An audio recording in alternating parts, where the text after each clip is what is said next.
Demək, biz 8-9 dərsdə periodlar mövzusunu tamamladıq. Nəhayət ki, nələrə baxdıq? Quruluşuna görə sadə, bir cümləli, hansı ki ona period cümlə dedik. 2 cümləli, 3 cümləli periodlara baxdıq. Qatlı perioda baxdıq, 3 hissəli perioda baxdıq. Təkrar edilən quruluşlu və yaxud təkrar edilməyən quruluşlu periodlara baxdıq. Kvadrat və ya qeyri-kvadrat period nədir? Onlara baxdıq. Bir tanallı və yaxud çox tanallı periodlar nədir? Onları öyrəndik.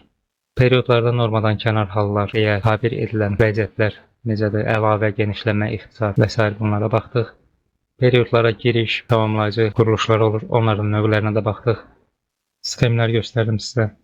Modulyasiyon və transpozisiyon haqqında məlumatları təkrarladıq. Sizin üçün təxminən sadəcə bu mövzuya özəl, period mövzusuna özəl təxminən 50 səhifədən çox, burada 57 görsənir, amma belə boşluqlar var deyə 50 səhifədən çox material topladım. Sadəcə bunlar deyil, başqa əsərlərdən də nümunələrə baxdıq biz.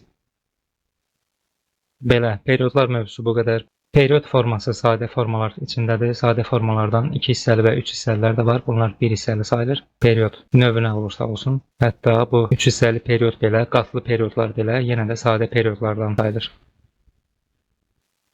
Son olaraq çox qısa şəkildə mən sizə ədəbiyyatla yenə periodlarla müqayisə eləmək istəyirəm. Ümumi bütün periodlar, yəni biz bu vaxta qədər nələr keçdik, siz onun yansımasını, bir əksini bu cümlələrdə ümid edirəm görəcəksiniz. Bu nümunələr nə üçündür? Sizdə ümumi fikri bir toplamaq üçün, toparlamaq üçün, yekunlaşdırmaq üçün.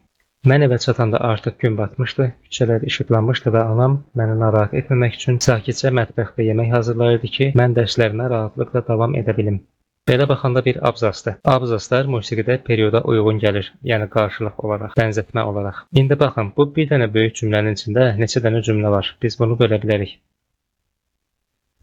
Mən evə çatanda artıq gün batmışdı. Bu bir cümlə, küçələr işıqlanmışdı. İkinci cümlə, üçüncü cümlə. Bir perioddur belə düşünək. İçində 3 dənə cümlə, yəni 3 cümləli period.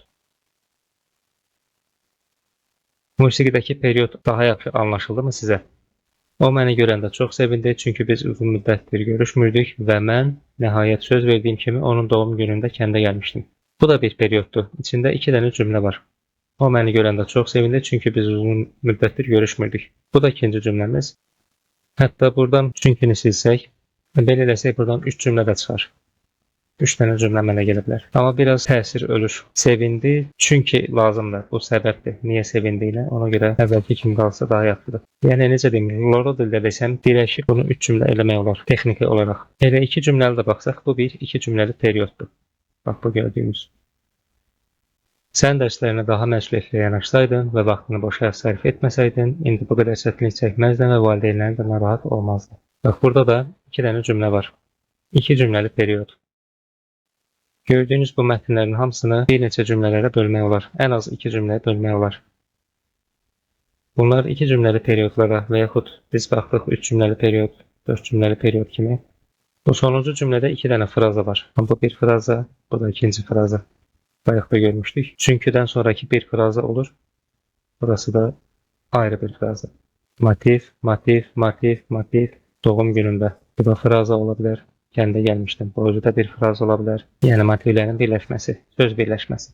Belə, düşünə bilərsiniz ki, mən bunu niyə əvvəlcədən sizə nümunə olaraq göstərmədim? Düzdür, abzasları periodla müqayisə eləmişdik. Əksəriyyətiniz, hamınız olmasa da əksəriyyətiniz periodun hələ nə olduğunu yaxşı bilmirdiniz. Bəziləriniz də bilirdiniz. Hətta məndən də daha yaxşı bilənləriniz var aranızda, buna şübhəm yoxdur, səmimi deyirəm. Amma bəziləriniz periodun hələ nə olduğunu bilmədiyiniz üçün mən belə nümunələrdə sizə vermək istəmədim. Elə abzasla müqayisə etmişdik, belə baxanda bunun özü bir abzas ola bilər məsələn, kiçik abzas. Söz cümlələrlə müqayisə eləmişdik, atalar sözlərlə müqayisə eləmişdik. Yadınızdadırsa yazmışdıq, düşünürəm, qışdır. Bir cümləli periodlar normal bir cümlə ilə müqayisə oluna bilər. Misal üçün, mən evə çatanda artıq gün batmışdı. Bu özü ilə bir cümləli perioddur. Düzdür, qısa gəldi, amma fayda olar. Nəhayətində bir dənə cümlə var və fikir bitir. Belə, müqayisəmiz bu qədər yetərlidir. Sizi çox yormayayım. Ola bilsin ev tapşırıqlarınızda buradakı cümlələri verdim, siz onu parçalayasınız deyə. Və artıq bundan sonra davam edək 2 hissəli və 3 hissəli formaları öyrənməyə. Sağ olun, yeni dərslərimizdə görüşənədək.